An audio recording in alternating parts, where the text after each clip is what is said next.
She woke to breathing that wasn't her own, hundreds of tiny inhales rising and falling in perfect unison. The cold dawn light thinned across her ceiling as Lucia Velez blinked awake and froze. 200 wolf pups stood in an unbroken circle around her bed, their silver blue eyes glowing like captured stars. Silent, waiting, judging. A rejected Omega wasn't meant to be chosen for anything, let alone for an omen older than the Frostfang pack itself. Yet here they were, watching her as if they'd been sent for her and her alone. And somewhere deep in the northern mountains, the Alpha King's most sacred test had just begun. Before we go any further, don't just lurk like those pups. Tap like so Lucia knows someone is actually on her side. And hit subscribe, because leaving an Omega alone with 200 sacred pups is cold, even for a wolf. Lucia pushed herself upright, clutching the thin blanket as 200 tiny bodies moved in perfect sync, opening a narrow path toward the door. They weren't here to play. They weren't here to mock her. They were escorting her. The sacred pups, creatures that only appeared during a Luna selection, were guiding a disgraced Omega through the frost-bitten hallways, past warriors who laughed until the pups paused and bowed. Whispers erupted. The elder stepped forward, voice trembling as she announced what should have been impossible. All 200 sacred pups had chosen an Omega, a rejected one, a nobody. And when Lucia lifted her gaze, the Alpha King Duarte Calum was already watching her. Eyes dark, unreadable, ancient, as if he recognized something in her, something even she didn't yet know she carried. If you want to understand why the pups bent to an Omega no one believed in, and what the Alpha King sensed the moment she entered his shadow, then don't blink. Hit subscribe now, because what comes next will shock even you. I woke to the sound of breathing that was not my own. Hundreds of tiny inhales and exhales rose and fell in perfect unison, a strange and steady tide filling my cramped Omega room. For a moment, half lost in sleep, I thought it was the pipes again, the old heating groaning through the frost Fangpack house. Then I felt it, the weight of eyes, the press of small bodies, the faint scrape of claws on stone. Cold air slid across my face. I opened my eyes. 200 wolf pups sat in a perfect circle around my narrow bed. They were not tumbling or chewing or yipping the way normal pups did. They were still, each small body perfectly aligned, tails curled neatly around their paws. Their fur ranged from snow white to charcoal, some streaked with odd markings I had never seen in the pack before. But their eyes were what froze my blood. Every pair glowed the same silver blue, bright and unnatural in the dim light, like someone had trapped a night sky full of stars inside their gaze. Sacred pups. My heart slammed so hard against my ribs it hurt. Sacred pups did not belong in the Omega Wing. They appeared in old stories, in ceremonies I had only heard about from behind closed doors. They gathered around future Lunas, around royals, around wolves with destinies that mattered, not around a rejected Omega shoved into what used to be a storage closet. "This is a joke," I whispered, my voice rough. Some warrior thought this would be funny. None of them moved. The nearest pup, a little dark thing with a pale streak over its muzzle, tilted its head as if it understood me. The gesture was too controlled, too aware. A shiver ran through my bare arms. My hand flew to the frayed leather bracelet on my wrist, the last thing my mother had given me before she disappeared. The knot bit into my thumb as I pressed it. For a second, the memory of her voice steadied me. Then the pups moved. 200 tiny bodies rose as one. The circle split, opening a narrow path from my bed to the crooked door. Not one pup broke formation. Not one looked away. They simply turned and waited, the message as clear as any order from an alpha. "Come." "I am not going anywhere with you," I said, though my legs were already trembling. "I am an Omega. I am nothing you want." The path tightened. A pup behind me hopped forward, nudging the frame of my bed hard enough to jolt me. Another bumped my ankle. Soft bodies pressed in from both sides, small but relentless, guiding me toward the edge of the mattress. "Stop," I hissed, grabbing the bedpost. "Stop it." They did not stop. They climbed, a wave of fur and glowing eyes, paws digging into the thin mattress as they pushed against my back and shoulders. One hooked its teeth into the hem of my nightdress and tugged. The pressure of them, the sheer number, left me with a single choice: move or be trampled. My feet hit the icy stone floor. The moment I stood, the pups flowed off the bed and reformed their lines, a living corridor of fur and light leading to the door. I tried to sidestep. The corridor shifted with me. When I backed away, the pups behind me advanced, herding me forward. They were not biting, not snarling, but there was no softness in them, no room for refusal. Breath shallow, I reached for the door handle. 200 silver blue eyes watched as I pulled it open. The cold hallway stretched ahead, empty and echoing. Behind me, a low collective sound rose from the pups. Not quite a growl, not quite a whine, but something old and insistent. I stepped into the corridor. The pups poured after me, reforming their ranks around my legs, pressing at my calves and heels, driving me on. By the time the door swung shut behind us, I was no longer walking by choice. I was being escorted, step by trembling step, deeper into the Frostfang pack house by 200 sacred pups who had come impossibly for me. By the time the pups finished pushing me through the Omega corridors, my legs felt like they did not belong to me. They herded me without teeth or claws, just constant pressure, a nudge at my calf when I slowed, a bump at my heel if I tried to stop. When I dared glance back, all I saw were glowing silver blue eyes and a moving sea of fur, filling the passage from wall to wall. Somewhere between my room and the main hall, I managed to yank on the first dress I could grab from a peg in the corridor, a plain gray thing meant for chores, not ceremonies. My hair hung loose down my back, still sleep-tangled. I had no shoes. The stone bit into my bare feet, each step sending a sting of cold up my legs. The closer we came to the central grounds, the louder the pack became. Voices, dozens at first, then hundreds, rose in overlapping waves, the heavy drum of footsteps, the blare of a horn so deep it vibrated in my chest. As the pups rounded the final corner, the side door to the Frostfang gathering circle loomed ahead, carved with old runes I had only ever seen from a distance. 2 young sentries standing guard snapped to attention when they saw the pups. "Sacred, are those?" one whispered, his voice breaking. The other swallowed hard. "Open it now!" The door groaned as it swung out into blinding white light. Morning lay over the central grounds like a sheet of ice. Frost clung to the stone arches and banners, each one bearing the snarling crest of the Frostfang pack.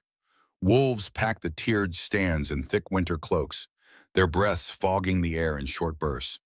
At the far end of the circle rose a stone platform for the elders in the visiting court. And lined up before that platform in a perfect row stood 20 elite she-wolves. They were everything I was not. Armor polished to a mirror shine, braids threaded with silver and bone. Some wore ceremonial dresses, cut to show off powerful limbs and proud shoulders. Their wolves hummed under their skin, visible in the way their eyes gleamed and their backs stayed straight. Alphas as daughters, betas as sisters, high-ranking warriors. Every one of them had trained for this moment their entire lives. An excited murmur swept through the crowd at the sight of the pups pouring in. Then the murmur twisted into something else, as it became very clear that the pups were not scattering across the arena or circling the 20 chosen candidates. They were clustered around me. I tried to melt back toward the open door, to disappear behind the nearest column. The pups closed ranks at my stage, forming a tight ring that moved when I moved, that blocked me when I tried to turn away. By the time we reached the center of the circle, I was breathing too fast, heart pounding against my ribs. Elder Maris stepped forward to the edge of the platform, ceremonial cloak trailing behind her. "Today," she called, voice ringing across stone and frost, "by decree of the Alpha King and by the laws of the 5 northern realms, the sacred pups will choose from among Frostfang's finest she-wolves the one most worthy of standing as Luna." A cheer rose from the stands. The she-wolves lifted their chins, shoulders set. One by one they stepped forward, and when Maris spoke their names, each moved deliberate and confident. The rule was simple. When called, the pups would gather around the she-wolf they approved. The more pups drawn to her, the higher her favor. Reyna, daughter of Alpha Hector. The first warrior strode out, muscles flexing beneath her armor, eyes blazing. She flashed the crowd a sharp smile, then knelt gracefully and held out both hands toward the pups.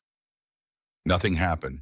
200 pups remained where they were, pressed warm and solid against my ankles, my calves, my sides. Not a single one broke away. A ripple of confusion moved through the stands. Perhaps they did not hear, Reyna said tightly, forcing a laugh as she stood. The next name was called, and the next. Each elite she-wolf took her turn, stepping forward into the open space, summoning every bit of allure and of strength and poise she possessed. Some bared their necks to show submission. Others let their eyes flash with dominance, inviting challenge. A few tried to whistle softly, coaxing the pups to play. The pups did not move. If I shifted my weight, they shifted with me. When I tried to inch backward, the ones behind me pressed closer, creating a wall of small, unyielding bodies. "Why are they clinging to her?" someone hissed from the front row. "She is no contender," another scoffed. "She is the rejected one." Heat burned my cheeks. I wanted the ground to open and swallow me. My fingers dug into the fabric of my dress until my knuckles went white. On the platform, Elder Maris's face had gone pale.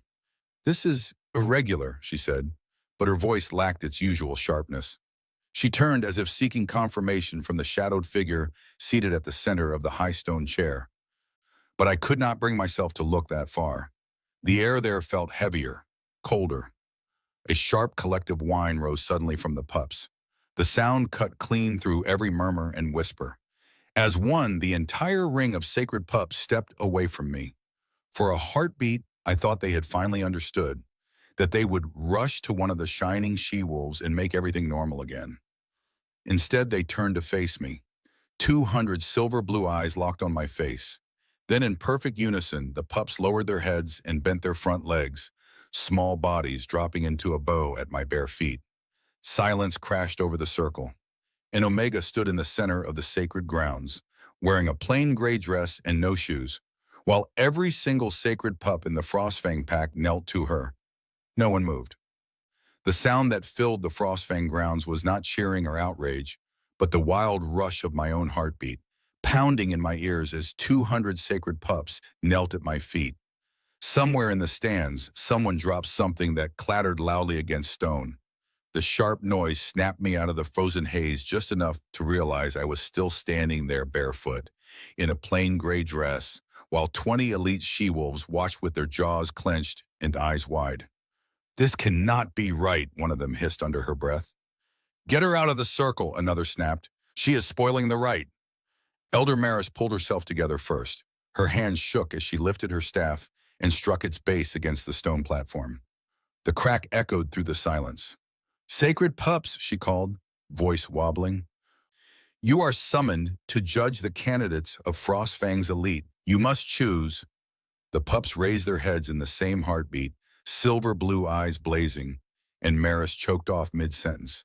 The air shifted. I felt it before I saw him. It was as if the circle suddenly tilted. Every gaze in the stands dragged toward a single point above me. The hair on my arms rose. Something thick and heavy rolled through the space, a pressure that made my lungs fight for air. My fingers tightened in my skirt as I forced myself to look up at the raised stone throne in the center of the platform. The Alpha King was standing. He had been a shadow before, seated among elders and dignitaries wrapped in dark furs. Now the light caught him clearly. Taller than any male on the platform, broad-shouldered, wrapped in a cloak the color of a storm cloud. Dark hair brushed the collar of his coat, a few strands caught by the morning breeze. His jaw was hard, mouth set in a line that suggested it had forgotten how to soften. But his eyes were what held me. They were not the silver blue of the pups, but a deep, stormy gray, ringed with a faint glow that made the breath catch in my throat. Those eyes swept the circle once, taking in the bowed pups, the angry she-wolves, the shaken elder. Then they landed on me. Recognition hit his face like a blow. It was only a flicker, a tightening around his eyes, a sharp inhale, the faintest jerk of his chin. But I saw it. For a moment, Duarte Calum, ruler of the 5 northern realms, looked less like an untouchable legend and more like a man seeing something he had never expected to see again. His brows drew together in confusion, like he was searching his memory for where he had seen me before. His gaze flicked to the pups at my feet, then back to my face. Confusion deepened into something else. Wariness. Shock. My chest burned. A strange heat unfurled behind my ribs, spreading slowly outward, as if some invisible thread had snapped taut between us.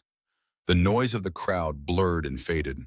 All I could feel was that pull, steady and undeniable, reaching from his place on the platform down to where I stood in the frost. I did not know this man. I had never left Frostfang territory. Yet something in me leaned toward him, the way tired bones lean toward a fire. It felt wrong and right at the same time, like hearing a song I almost recognized but could not name. Duarte's hand lifted slightly as if to reach for something he could not see, then stopped midway. His jaw clenched. He dragged his eyes away from me to the pups, forcing his expression back under control, but not quickly enough to hide the turmoil there. "The pups have chosen," someone whispered near him. Duarte did not answer immediately. His gaze returned to me once more, slower this time, measuring. There was no simple anger in it, no easy dismissal, only that same uneasy recognition, as if some ancient memory had stirred awake inside him and refused to be silenced. He looked at me like I was a problem he had thought buried long ago. And under his stare, the strange warmth in my chest flared bright, edged with the clouded dawning realization that whatever had just happened in this circle was bigger than a ceremony, bigger than Frostfang, bigger than me. The stone circle did not breathe. I stood in the center of it, dress clinging damply to my legs, bare toes turning numb against the frosted ground. 200 sacred pups still knelt at my feet, heads bowed, silver blue eyes lowered. Thousands of eyes stared down from the stands. Somewhere above, the Alpha King watched me with that storm-gray gaze I could still feel on my skin. My mind kept repeating the same useless thought. This cannot be happening. This cannot be happening. Elder Maris's staff struck the platform again, harder this time. The sharp crack jolted everyone, even the pups. They raised their heads in a slow ripple, fur bristling slightly as she cleared her throat. "The pup's judgment," her voice faltered, then stiffened. "The pup's judgment has spoken." A wave of murmurs crashed through the stands like an incoming tide. "To an Omega? She has no training. This is an insult to the king. Maybe the pups are wrong." At that last suggestion, every hair on my arms rose. The sacred pups turned in perfect unison, fixing their glowing gaze on the section of the stands where the voice had come from. Whoever had spoken shrank back fast. Maris swallowed. "The rites are clear. When the sacred pups appear and kneel, their choice, they chose incorrectly." The voice that cut across hers was low and smooth, but it carried effortlessly through the cold air. My body reacted before my mind caught up, head snapping toward the platform. One of the visiting elders from another northern pack took a step forward, cloak whispering over stone. His hair was almost entirely white, though his shoulders were still broad, his bearing sharp. Deep scars ridged one side of his throat. "With respect, Frostfang," he said, eyes narrowing at the pups clustered around me, "this Omega is not listed in the candidates presented to the Alpha King. She has no lineage worth noting, no rank, no record of service." Heat crawled into my cheeks. Being invisible was bad. Being described out loud as nothing at all was somehow worse. Maris pressed her lips together. "The ancient law does not require rank. Only the pups will." "And yet," the white-haired elder said, turning his head slightly toward the throne, "it is His Majesty's prerogative to accept or reject the outcome of this display." The entire circle seemed to tilt again, attention swinging back to the Alpha King. Duarte Calum had not sat back down. He stood at the center of the platform, cloak hanging heavy from his broad shoulders. Hands relaxed at his sides. Only his eyes moved, sliding from the outspoken elder to the pups, then once more to me. Those eyes pinned me in place. For a long, suspended moment, he said nothing. The silence stretched so far that it started to buzz in my ears. The sacred pups did not fidget. They did not whine. They simply watched him, as if they were waiting too. When he finally spoke, his voice was quiet, but it threaded through the cold like a promise. The law has stood longer than any of us, he said. We do not bend it because we are surprised by its choice. The white-haired elder's jaw hardened. But, Your Majesty. However, Duarte continued, without raising his tone, a choice does not mean a coronation. His gaze returned to me, steady, unreadable. The rites require trials, he said. Skill, judgment, endurance. The pups have pointed to one contender, nothing more. She will be tested as any Luna candidate should be tested. If she fails, the choice falls void, and we reconsider. He said it calmly, like he was discussing a hunting route, not my life. My stomach twisted. Tested. I had no training. I did not even know what the trials were, Beta. Maris looked like someone had handed her back her staff after threatening to snap it. She nodded quickly, grasping for structure. Yes, yes, Your Majesty. The trials, she repeated, turning to the crowd. The first set begins immediately, as is tradition. All may witness. The trial of wisdom will show whether the Pups Chotin understands the responsibilities of Luna. A low murmur of approval followed the words, trial of wisdom. The elite she-wolves, still lined up in their gleaming armor and fine dresses, seemed to inhale as one body. Determination settled over their faces like masks. One of them, Reyna, Alpha Hector's daughter, took an eager step forward. Then we compete, she said. All of us, let the pup chosen stand against those who have studied and trained. A hungry interest sparked in the crowd. This, they understood. Competition, ranking, winning. My hands curled into fists. Duarte's eyes flicked briefly to Reyna, then back to me. No, he said. The word dropped like a stone into a frozen lake. Even the wind seemed to pause. Reyna's confidence fractured. Your Majesty, if the pups were confused. The pups are not confused, he said, and there was iron under the calm now. They chose. We honor that. The trial of wisdom tests their choice, not Frostfang's ambitions. Reyna's cheeks flushed dark. She bowed her head, jaw tight, then stepped back into line. The ground did a strange, slow tilt under my feet. Only me.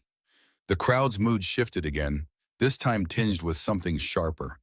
Anticipation, curiosity, a little cruelty. Wolves loved a challenge, but they loved a fall from a great height even more. Maris gave one short, jerky nod. So be it, Lucia Velez, she called, and hearing my full name echo across the grounds made my chest seize. You will face the trial of wisdom before the Alpha King and the assembled packs. My voice had fled, so I could not answer. The sacred pups surged to their feet, shaking off the last of their kneeling posture, and surrounded me. Their bodies brushed my ankles and calves in a living shield as they guided me toward an archway at the side of the circle, where an opening gaped in the stone. I stumbled after them, heart hammering, as the noise of the crowd faded behind us. The air inside the passageway was cooler, quieter. The stone walls narrowed, channeling us into a corridor lit by flickering torches. Shadows danced across the carved symbols on the walls. Old runes of judgment, balance, the weighing of hearts. I had seen them in scratched drawings on Omega bunks, copied by those who wished they were allowed to learn more. Now the symbols seemed to watch me. The pups flowed ahead, their paws making almost no sound. The leader, dark fur with a pale streak over its muzzle, glanced back every few steps, as if checking that I was still following. I do not know anything, I whispered, voice swallowed by the narrow space. You picked the wrong girl. The pup blinked, unimpressed, and trotted on. The corridor opened into a broad chamber with a high, vaulted ceiling and a circular floor marked in concentric rings. More runes lined the walls here, each one set within a stone tablet. Torches burned in sconces between them, filling the space with a warm, wavering glow that did nothing to calm my nerves. In the center of the chamber stood a low stone table carved with a map of the northern realms. Tiny peaks rose where the mountains were, valleys etched into the surface. Silver lines showed rivers and borders. Small metal tokens, shaped like wolf heads, sat clustered in various places on the map. Elder Maris entered from another doorway, flanked by two male elders and a scribe carrying a slate. Moments later, a side door opened, and the Alpha King stepped in. He did not look out of place here among stone and runes and torchlight. If anything, this room seemed to fit him more than the open circle outside. The shadows clung to him, drawn to the lines of his shoulders and the planes of his face. The sacred pups spread around the edges of the chamber, forming a silent ring beyond the last carved circle on the floor. Their eyes glowed faintly in the dim light. "Lucia Valles," Maris said, drawing herself up. "This is the trial of wisdom. It has been used for generations to judge whether a Luna candidate can navigate the politics of the 5 northern realms. You will be given a scenario. You will offer a solution. The elders will judge if your choice is wise enough to stand beside the Alpha King." Her gaze flicked down my plain dress to my bare feet, then back up, and there was doubt in it, sharpened with a hint of hope that I would fail quickly and neatly. "I do not know the laws," I said quietly. There was no point pretending otherwise. "I was never taught the treaties." "That is your burden," one of the male elders said. His hair was iron gray, his nose slightly crooked, as if it had been broken and never quite set right. "A Luna must know what she does not know and still make choices, because the world does not wait while she studies." My mouth went dry. That sounded like a lesson, but it did not feel helpful. Duarte had moved to stand on the far side of the stone map. He rested his hands lightly on the edge, fingers curling around the carved ridges of mountain ranges. His eyes were on me, not unkind but unbearably intent. "Begin," he said. Maris nodded to the crooked-nosed elder. He stepped closer to the table and gestured to the map. "Here," he said, tapping a cluster of wolf head tokens near the northern border, "is Frostfang, strong in winter, rich in ice-silver ore, but with short growing seasons. Here," he moved his hand to the east, "is Ember Peak, smaller in territory, but with warmer valleys and fertile ground." I recognized the names from overheard conversations in the kitchens, from half-finished stories told when alphas were not listening. "Ember Peak has had poor harvests 2 years in a row," the elder continued. "Their food stores are low. Their warriors are proud and will not beg. But rumors say desperate wolves have begun to steal across your borders at night, hunting in Frostfang's forests." He shifted a few tokens, sliding small wolf heads from Ember Peak into the Frostfang area. "Your advisors come to you," he said. "Some urge you to tighten patrols and punish any trespassers harshly to deter future theft. Others argue you should send a shipment of food to Ember Peak to ease their hunger and prevent conflict. You have enough stores to spare some, but not without risk if the winter turns harsher than expected." He looked up at me, brows raised. "As Luna, what do you advise the Alpha King to do?" The chamber seemed to shrink around me. I could feel Duarte's attention like a hand at the back of my neck. The scratched symbols on the walls, the ring of watching pups, the faint scratching of the scribe's slate as he wrote down the scenario, all of it pressed in. I had never sat at a council table. I did not know what the correct answer was. I only knew what hunger felt like. Images flickered in my mind, the Omega storerooms in lean winters, shelves growing barer while the high ranks pretended not to notice, the way we learned to stretch soup with water, to pretend full bellies we did not have. The bitter taste of being told that if we were starving, we should be grateful we still had a pack to starve with. "Harsher patrols will not stop wolves whose pups are already hungry," I heard myself say. My voice sounded small in the big chamber, but steady. "It will just turn them from quiet thieves into angry raiders." The crooked-nosed elder tilted his head, studying me. "And sending food, Bal?" he asked. "You risk Frostfang's security for a pack that has not asked for your help." "They have asked," I said, "just not with words." His brows rose slightly. I swallowed, forcing myself to keep going. "If Ember Peak's wolves are slipping into our forests at night," I said, "it means they are already desperate enough to risk getting caught. Proud wolves do not take that risk until they are thinking more with their stomachs than their heads. If we pretend not to see it, the situation gets worse. If we crack down hard, we give them a new story to tell their pack. Not we are hungry, but Frostfang beats starving wolves. That turns hunger into anger. Anger spreads faster than famine. Silence settled for a breath. The torchlight crackled. So you send food, the elder said slowly, out of mercy. Not mercy, I said, the word too sharp on my tongue. Out of self-interest. Duarte's head tilted a fraction, eyes narrowing, as if I had just stepped somewhere unexpected. I forced my shoulders not to hunch. If we send food openly, I continued, we show strength. We say, we see you, we are not afraid to share. We trust we will survive this winter too.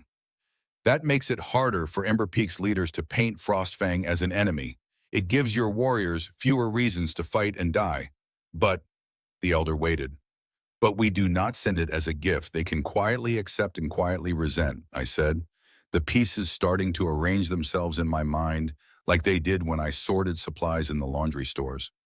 We tie it to something that lets them keep their pride. We offer them a trade. Trade, the elder echoed. In a harsh season, strength is not only food, I said. You said Ember Peak has warmer valleys. Frostfang's Omega Wing has leaking roofs. The younger wolves cough all winter from damp. Offer them a contract. Food for Ember Peak now, in exchange for Ember Peak builders and lumber in the thaw, to help repair and insulate our lower dwellings. You would involve Omegas in the bargain? Maris asked sharply. Yes, I said, lifting my chin a little before I could remind myself not to. They are the ones who freeze in those rooms. They will know what needs fixing. And if Ember Peak wolves come to work on Omega quarters, both packs' lowest ranks will talk to each other. They will understand the others are just as tired, just as hungry, just as hopeful for their pups. That makes it harder for anyone to turn them into an enemy later.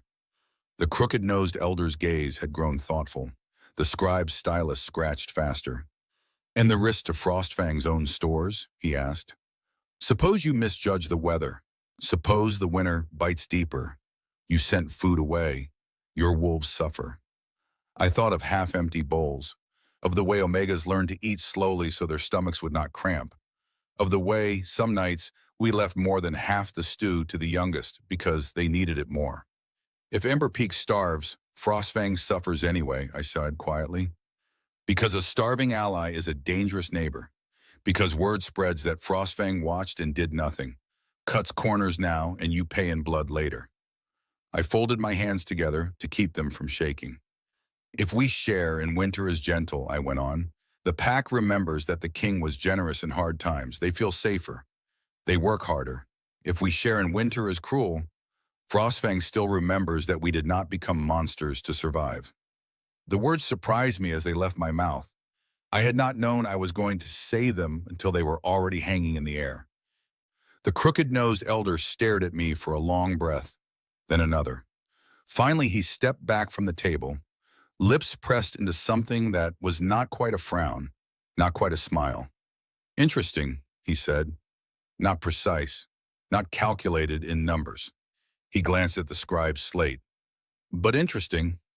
My heart sank. Interesting was what people called a broken plate before they threw it away. Maris cleared her throat. We will confer, she said, motioning the elders toward a corner of the chamber. They moved together, heads dipping close, voices low. I tried not to listen, but some words slipped through anyway. Too soft. Thinks like an Omega, unsurprisingly. And yet, Duarte had not joined them fully. He stood slightly apart, still by the edge of the map. His eyes were on the carved mountains, but I could feel his attention flickering back to me like a tongue testing a tooth. The sacred pups had not sat down. They remained alert in their ring, ears pricked, watching every small movement. I breathed slowly, counting in my head to steady the trembling in my ribs. I told myself that if I failed, nothing changed. I had been nothing yesterday. I could go back to being nothing. I ignored the sharp twist in my chest that insisted something had already changed, whether I passed this trial or not. The elders broke their cluster. Maris returned to the table, smoothing down her cloak as if it had tried to wriggle away. The trial of wisdom is not a child's puzzle, she said. It concerns the fates of packs, the balance of power, the laws and treaties we have sworn to uphold. Her eyes dug into mine, searching for cracks. You did not quote a single law, she went on. You did not refer to the Ember Peak Accords of the last summit, or to the expectations of tribute from lesser packs. My fingers curled tighter, nails denting my skin. I kept my mouth closed over the words I wanted to throw back. That no one had ever let me see those accords. That Omegas heard of treaties when someone needed an excuse to feed us less. Instead, Mara said, you spoke of hunger, pride, stories. The word stories sounded like an accusation. My throat ached, but I forced myself to meet her gaze. Those are what wolves bleed for, I said before I could stop myself. Not parchment. Her nostrils flared, and for a heartbeat I thought I had finally snapped something fragile. Then a deeper voice slid between us. She is not wrong, Duarte said. He stepped away from the table, coming to stand beside Maris. Up close, his presence felt heavier, like standing too near a cliff edge with a storm climbing up the rocks below. I kept my eyes on a point slightly above his shoulder, afraid that if I looked directly at him, that strange pulling warmth in my chest would surge again. In the war, he said, voice still quiet but carrying, packs did not take up arms because someone misread a treaty. They fought because they believed a story about who was starving them, who was betraying them, who deserved their rage. Maris dipped her head, frowning. Of course, Your Majesty, but Lucia Valles did not reference the Ember Peak Accords, Duarte continued, ignoring the interruption. But she understood the shape of the problem. She saw that a Luna's council must consider more than what is written. It must consider what wolves feel. He turned his head toward me then, and I felt that gaze again like a touch. You spoke of hunger and pride, he said. You spoke of involving Omegas in repairs, of letting the lowest ranks from both packs see each other as more than rumors. His eyes studied me, searching for something I could not name. That is not ignorance, he said finally. That is perspective. Silence rolled through the room like a slow wave. The crooked-nosed elder cleared his throat. I agree, he said. She did not answer as a scholar of law. But the trial of wisdom does not exist to test memory. It exists to test judgment. He looked at me again, something like reluctant respect in his gaze. Her solution reduces the risk of war, he said. It acknowledges pride. It uses aid as a tool, not a gift tossed to beggars. It strengthens the weakest part of Frostfang's own house. That is more than many training candidates offered in past years. Maris pressed her lips into a thin line. Her eyes darted between Duarte, the elder, and the ring of silent pups. One of the pups, the little gray one with white dusting its ears, gave a sharp, single yip. The sound made everyone glance its way. It stared back, then sat very straight, tail wrapped around its paws like a tiny judge. Duarte's mouth twitched so briefly I might have imagined it. The sacred pups have already shown their opinion, he said, turning back to Maris. What say the elders? The crooked-nosed elder nodded slowly. I say she passes, he said. Barely, he added, but his tone had softened. If she were mine to train, I would bury her in treaty scrolls. But I would not dismiss her. The other male elder hesitated, then gave a curt nod of his own. Wisdom does not always speak in the language of councils, he said. Sometimes it sounds like this. All eyes went to Maris. She stood very still, fingers tightening on her staff. I could see the battle on her face, the pull between tradition and fear, between what she had expected this ceremony to be and what it was becoming. Finally, she exhaled, shoulders sinking a fraction. The elders find that Lucia Valles has shown sufficient judgment for the first trial, she said, each word sounding like it had scraped her throat on the way out. The trial of wisdom is past. The air left my lungs in a shudder. My knees wobbled. For a second, I thought I might simply fold onto the stone floor. Around the chamber, the sacred pups sprang to their feet. Some gave short, pleased barks. A few bounded in a quick, tight circle, as if barely containing their excitement. The little gray one trotted toward me and bumped its head against my shin. You should not be happy, I whispered down at it, voice raw. You just dragged me deeper into something I do not understand. Its eyes glowed up at me, bright and unrepentant. Across the table, Duarte watched the exchange. His expression was unreadable again, that flare of recognition buried under layers of king and duty. But when our gazes met, just for a heartbeat, that invisible thread between us pulled taut again. Something old and unfamiliar stirred in the space behind my ribs. I looked away first. The scribe finished scratching the last note onto his slate. Maris lifted her staff. "The trial of wisdom is concluded," she announced to the chamber. "Lucia Valles, pup chosen of the sacred circle, remains under consideration." The words wrapped around me like a rope and a promise all at once. I had not been trained. I had not studied. I had only spoken from the life I knew. The cramped rooms, the thin soups, the way stories spread faster than truth. Somehow that had been enough to stand in a room with kings and elders and not be immediately swept out with the ashes. For an Omega who had woken this morning thinking only of getting through another day unseen, it felt like standing on the edge of a cliff she had never known existed. The sacred pups gathered close again as the elders began to file out, their bodies a warm tide at my legs. I let my hand drop, fingers brushing over soft fur. "I do not know where this is going," I murmured, more to myself than to them. "But I hope you knew what you were doing when you chose me." The leader pup, the dark one with the pale streak on its muzzle, met my gaze. For a moment in the flicker of torchlight, its eyes seemed almost human in their certainty. Then it turned toward the doorway as if to say, "Come on." I took a breath that did not quite steady me, squared my shoulders as much as I could in a plain gray dress and bare feet, and followed, feeling the weight of unseen futures shift with every step I took across the carved stone. The pups led me back through the torchlit corridor like a tide of fur and warm bodies. My legs still felt a little unsteady from the trial of wisdom.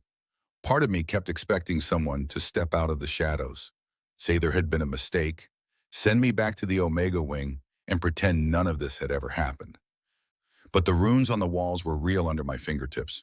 The smell of smoke and stone thickened my lungs, and the steady pressure of the pups against my ankles kept me moving.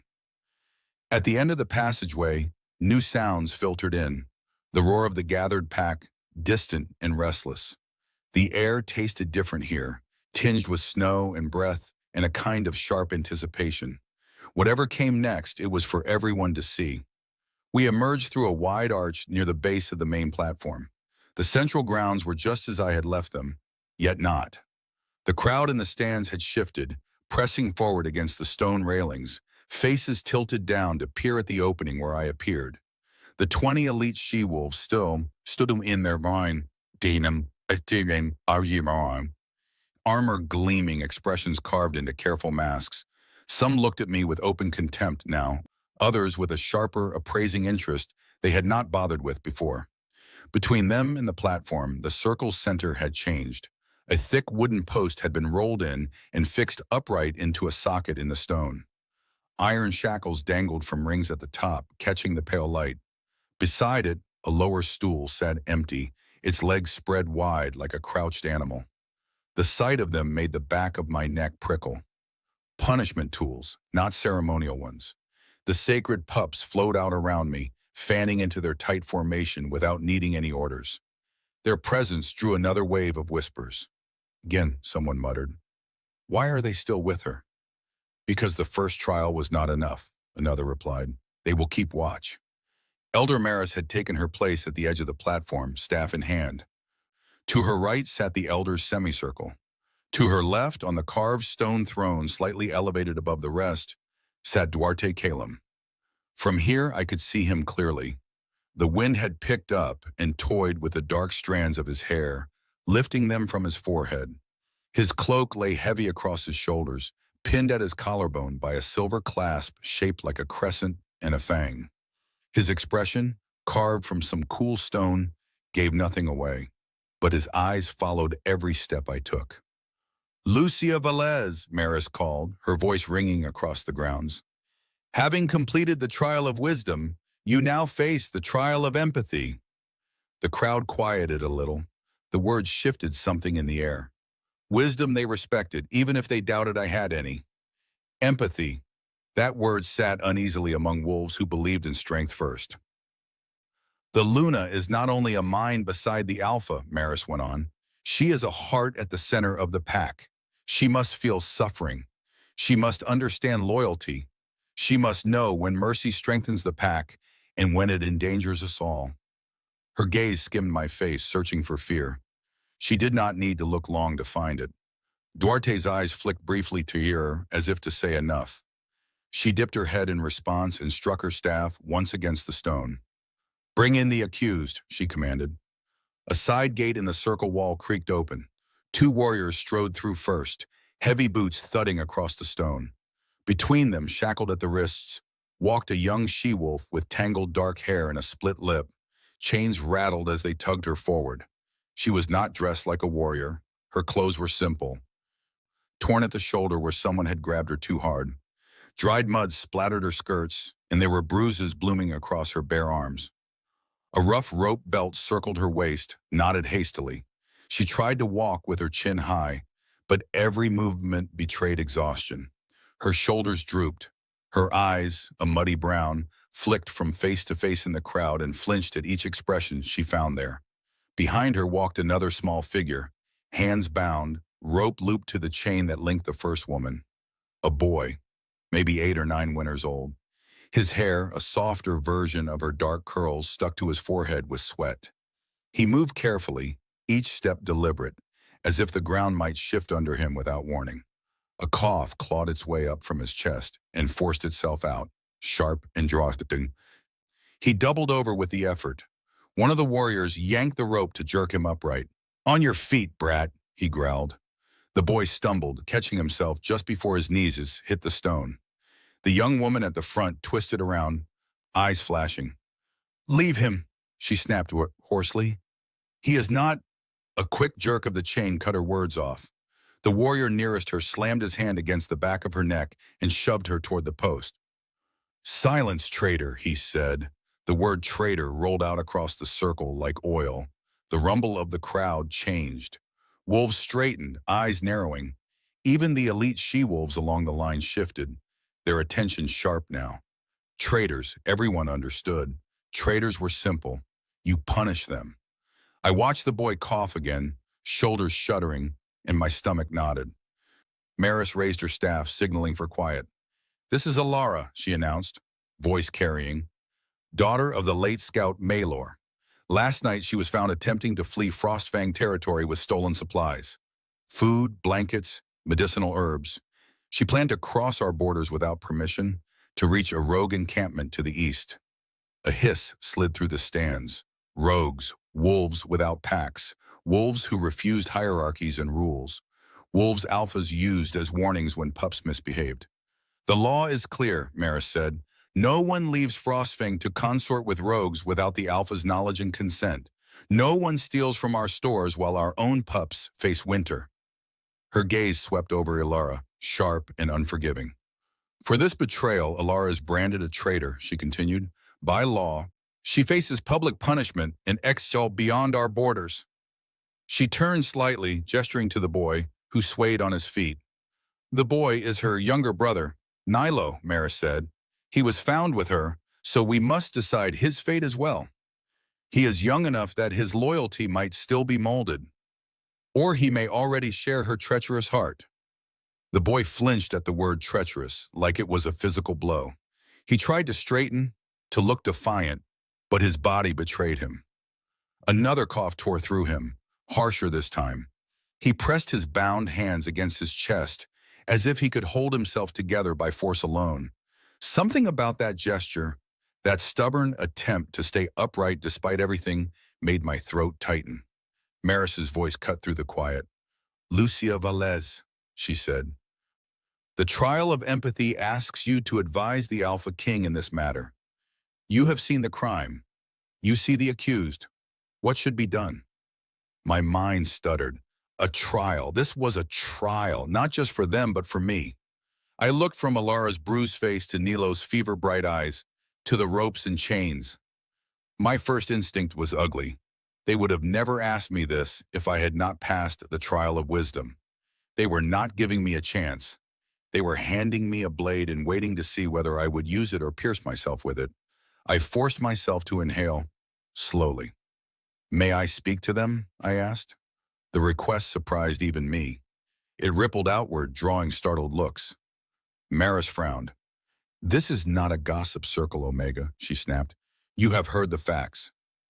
You know the law. Words change when spoken by different mouths, I said quietly. If it is a trial of empathy, I need to understand what they felt when they did this. There was a beat of hesitation. The elders shifted on their seats. One of them leaned toward Maris, murmuring something I could not catch. She pressed her lips together, then looked toward the throne. Duarte had not taken his eyes off me. For a moment, our gazes held. That strange warmth from earlier flickered in my chest again, like a banked coal catching a gust of air. Let her speak, he said. The words were simple, but they nudged the whole circle in my direction. Maris did not argue again, though the tension in her jaw said she wanted to. Very well, she said. You may ask a few questions, but be swift. Winter does not wait while we coddle traitors. I stepped forward, the pups padding around me. They spread slightly as I moved, their bodies forming a loose boundary that kept me from getting too close to the warriors. But they did not stand between me and Alara. Up close, the bruises on Alara's face were worse. One eye was nearly swollen shut. There was dried blood at the corner of her mouth. Her hands, bound in front of her, were chapped and raw, dirt crusted under her nails. Nilo looked even worse. His skin had a yellow-gray tinge under its natural tone, and his lips were cracked. Sweat beaded on his forehead despite the cold, and his breath rattled faintly. I stopped a few steps away, lowering my voice so it would not shake too much. Alara, I said. Her good eye snapped to me, wary. I am not your Luna, I said before she could spit anything at me. I am not even sure what I am doing here. But they have asked me to speak, so I will ask you this. Why did you try to leave? She stared at me, mistrust written in every line of her face. Silence stretched. The crowd shifted restlessly. Answer, one of the warriors growled, digging his fingers into her shoulder. Alara hissed in pain, then let out a harsh, bitter laugh. Why, she echoed. Why not? Frostfang had no use for me. My father died scouting during your precious war. My mother followed him into the ground 2 winters later. Nilo coughs blood some nights. The healer says herbs must be saved for warriors wounded in training. There is never enough soup for the Omega quarters as it is. So they told me to be grateful he could still stand. She turned her head toward the stands, voice rising. Grateful, she repeated. Grateful as he choked himself awake every night. Nilo's cheeks flushed with shame and effort. He tried to pull his shoulders back, but another cough cut through the gesture and bent him double again. One of the pups closest to him whined softly in response. The sound made a few wolves in the front row frown. There are other packs, Alara went on, eyes burning. Other ways to live. Rogues who do not hoard everything for the highest ranked. I heard there was a camp in the east where they let seers and healers trade work for medicine. No questions asked about bloodlines. I thought, her voice cracked, I thought if I could just get him there, maybe he would see another spring. Her gaze returned to me, hard and defiant now. I stole to save my brother. If that makes me a traitor, then so be it. The crowd reacted in ripples, some faces twisted, unmoved, hearing only the admission of theft. Others shifted uncomfortably, eyes darting to the thin Omega rows near the back of the stands, where wolves in patched clothing huddled together. I looked at Nilo, at the way his shoulders shook, at the faint rattle in his lungs. I had heard that sound before in dark Omega dormitories, in pups who did not always make it to spring. What would you have done, I asked softly, if you had made it past the border? Begged, she said flatly. Worked, crawled, whatever it took. I did not plan that far ahead. I just knew nowhere could hurt him worse than here. Her words landed like stones in my chest. Maris's voice sliced the air again. You see, she said, projecting. She admits it without shame. She does not regret stealing from the packs that shelters her. She does not regret endangering our borders by seeking out rogues. Sheltered, Alara spat, the word a curse. A warrior jerked the chain hard enough to make her stumble. Maris ignored her. She turned her gaze back to me. You have heard her motives, she said. You see the boy's condition. You know the law. As Luna, potential Luna, you must decide. Punish both as traitors to set a clear example? Spare the boy and remove the corrupting influence of his sister? Or offer mercy, knowing it may weaken the pack's resolve against future theft? All eyes swung back to me. The choice lay bare and ugly between us. It was a test, yet but there was nothing pretend about the stakes. Whatever I said, someone would bleed for it. I thought of the trial of wisdom, of tokens on a map and stories spreading faster than treaties. This was no carved stone. These were two wolves, necks bent under chains, shaking in the cold. I looked at Alara. She met my gaze, jaw set, as if daring me to condemn her. I looked at Nilo. His eyes, hazy with fever, darted between us with a kind of distrustful hope. He did not really believe anyone here would choose him. Then I looked up at the platform, at Duarte. He regarded me steadily, offering no hint, no guiding nod. In his gaze, though, I thought I saw the same question the sacred pups had asked when they circled my bed. Who are you really, when it matters? I exhaled slowly and turned back to Maris. If the law says Alara is a traitor, then she has already been judged, I said quietly. You do not need me to repeat that. A hum rose in the crowd, some wolves nodding as if satisfied. But, I continued, and the word hit the air like a thrown stone, you asked me to show empathy, to understand what she felt, to see if I can be a heart for this pack. So I will say this, calling her a traitor does not erase why she did what she did.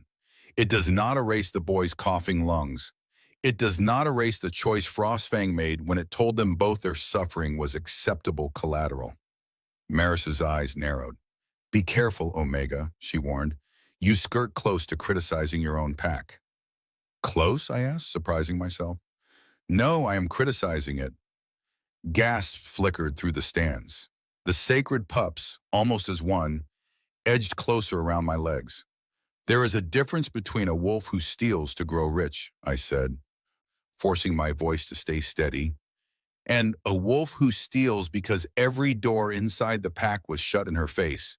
If you treat them the same, you tell every desperate wolf watching that their only options are obedience that kills them slowly or rebellion that kills them quickly. And what would you suggest instead? One of the elders demanded. We cannot open our stores to every sad story. We would have nothing left. I'm not saying you should ignore the theft, I said.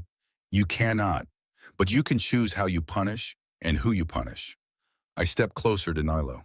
The sacred pups shifted to let me through, their bodies brushing past my calves and ankles. The boy is sick, I said, not treacherous. He followed his sister because she is all he has left, not because he wanted to betray Frostfang. If you exile him, he will die. Slowly here, or faster out there. Either way, the pack loses a life that might have been saved. Maris's mouth tightened. And the sister? She asked. Would you have us embrace her, thank her for stealing from our stores? No, I said. The word was heavy in my mouth. I would have you listen to what her choices are telling you. I looked up at the stands, letting my gaze land deliberately on the section where the Omegas clustered. Their faces were pale, eyes wide. Some looked down when I met their eyes, as if afraid someone would notice. If an Omega believes the only way to save her brother is to run to rogues, I said, it means she has no faith left in her own pack. It means she has asked for help and been ignored so many times that she has stopped asking. That is a failing, Elder, but not just hers. A low growl rumbled from one of the warriors, but Duarte raised a hand and it cut off. My heart hammered. My palms were slick with sweat against the fabric of my dress. I could feel every gaze like a weight. Punish her if you must, I went on, words coming faster now. Make it clear that stealing from the stores and crossing borders without permission cannot be tolerated. But do not call it pure treachery and leave it at that. Call it what it is, desperation that festered because no one thought an Omega's problem was worth solving. Maris's eyes flashed. You propose we, what? Thank her for exposing weakness? I propose you fix the weakness so other wolves do not make the same choice, I said. Publicly, use this moment to tell the pack that there will be a way for Omegas with sick kin to seek aid. A line they can stand in. a petition they can make that is heard before they resort to theft. I turned back to Alara. Her defiance had cracked, just a little. Something like wary hope flickered behind her anger. As for Alara, I said, exile will kill her and teach the pack nothing beyond fear. Fear is easy. You have plenty already. Make her live with what she did instead. Strip her of rank she barely has. Bind her to service that forces her to face the consequences but does not throw her away. I met Maris's stare head on. Assign her to the healer's wing, I said, under watch. Let her scrub floors, wash linens, grind herbs. Let her learn how thin the line is between life and death when there are not enough supplies. She will hate it. She will feel trapped. Good. But she will also see that you are trying to keep her brother alive. Maris stared at me as if I had grown another head. You would place a thief in reach of our medicines? One of the elders demanded. Yes, I said, because if she was willing to steal for him before, she will work twice as hard to earn every dose he gets now. And everyone in the pack will see that you chose a path between cruelty and indulgence. Aluna is supposed to find those paths. The words hung there, fragile and stubborn, at the same time. Nilo swayed where he stood. Up close, I could hear the faint crackle in his chest. Without thinking, I moved, closing the last bit of distance between us. One of the warriors reached out as if to stop me, then froze when 3 pups darted between us, lips peeling back just enough to show tiny white teeth. I knelt in front of the boy, ignoring the collective intake of breath from the crowd. His eyes widened. He tried to pull his bound hands back, but there was nowhere to go. I reached out slowly, letting him see every inch of the movement, and laid my palm lightly against his forehead. Heat burned beneath his skin. He is fevered, I said, looking up at the elders. His lungs are drowning slowly. He needs attention today, not a verdict reserved for the next full moon. You overstep, Maris snapped. You are no healer. No, I agreed, I am not. But any Omega who has held a dying pup knows this heat. You asked me to show empathy, to feel their suffering. I am telling you what I feel. I rose, letting my hand fall back to my side. If you send them out beyond the borders, you will not have justice, I said. You will have 2 fresh ghosts on the edge of the forest, ghosts that will haunt every Omega who hears their story and wonders if she is next. The circle had gone very quiet. Even the elite she-wolves had lost their polished composure, eyes sharp, jaws set. The crowd leaned in, caught in the tension. Some faces were openly angry, others looked troubled, as if I had voiced things they would rather not think about. Duarte finally moved. He stood from his throne, not just straightening, but stepping down 1 level so he was closer to us, closer to the circle. The gesture drew every eye. The trial of empathy is not meant to be comfortable, he said, voice cutting through the cold air. For the candidate or for us. His gaze swept over the Eldadars, the warriors, the stands. We ask whether Aluna can feel beyond her own skin, he said. Whether she can see wolves, not just laws. Whether she can hold the weight of mercy and still understand the cost. He looked at me then. Lucia Velez did not deny the law, he said. She did not excuse the theft. She did not try to pretend that hunger and fear make everything acceptable. He paused as if choosing his next words with care. But she did what many in this circle failed to do, he continued. She looked at the boy and saw a child, not a stain. She looked at the sister and saw desperation, not only betrayal. She held the pack to account for the ways it created its own problems. A low, uneasy murmur rippled through the stands. Maris's mouth was a hard line. Your Majesty, she began, if we allow this kind of softness. Softness, he repeated, and there was something dangerous in the way the word rolled off his tongue. Do you call it soft, Elder? To stand before the entire pack as an Omega and tell them their comforts are paid for in someone else's suffering? Her jaw shut with an audible click. Duarte looked back at me, that strange recognition simmering again in his eyes. Empathy is not weakness, he said. It is a risk. It is choosing to feel more than you have to. He turned to the elders. The candidate has advised, he said. Now you will render judgment on her fitness. Has she shown the heart expected of Aluna? The elders exchanged glances. The crooked-nosed one, who had spoken during the trial of wisdom, exhaled slowly. "She sees too much," he said. "She speaks too plainly. That will make many wolves uncomfortable." His lips twitched. "Which is, perhaps, exactly why she is needed." He raised his head. "I find that she has passed this trial," he said.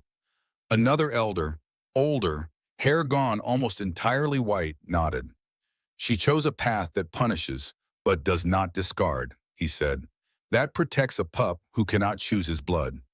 That is empathy tempered, not blind." Their gazes shifted to Maris. She looked like she had swallowed something bitter. Her eyes darted to the sacred pups, who now stood with hackles slightly raised, ready to move if anyone reached for me. Then to the Omega section of the stands, where wolves were watching her with an intensity they had never directed at elders before. Then to Duarte, who waited, unreadable. At last, she bowed her head a fraction. "The trial of empathy is satisfied," she said grudgingly. "Lucia Velez has shown enough heart to proceed." The words hit me like a physical shock. Enough heart. Proceed. There would be more. But right now, all I felt was a strange combination of relief and dread. Alara let out a sound somewhere between a sob and a laugh. Nilo swayed, eyes wet. His gaze drifted to me, confusion and hope colliding on his face. "What about them?" I asked before anyone could move. All attention swung back. Duarte's eyes rested on Alara and Nilo. He was quiet for a long breath. "Punishment stands," he said. "Alara of Frostfang is guilty of theft and attempted desertion. She will not walk free of consequence." His gaze hardened slightly. "But exile is set aside. She will be bound to the healer's wing for 3 winters. Under watch, under burden. Every breath her brother draws in that time will be tied to work she cannot walk away from." Alara's mouth parted. Whatever words she might have said tangled on her tongue. "Nilo," Duarte continued, "is placed under the care of the healer and her staff.